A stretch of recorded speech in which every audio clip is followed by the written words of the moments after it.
Hello, my name is Shaniqua Belvin, and if I was chosen as a spokesperson for the teaching profession, my message would be a motto that I live by.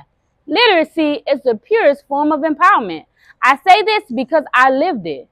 I sit here today. Once I was a struggling reader. Now I am a graduate. I am an educator. I am an author. I am a CEO because somebody saw potential in me.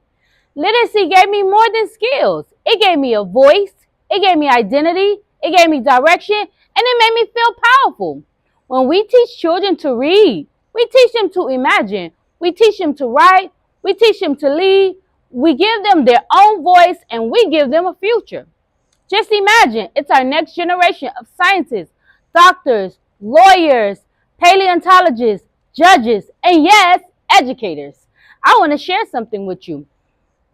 Last year, 50 of my second grade students collaborated in writing their very own book.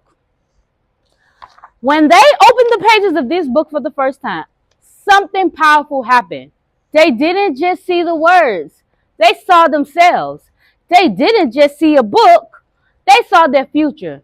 And when we give children the chance to believe in themselves and write their own story, literacy is liberation.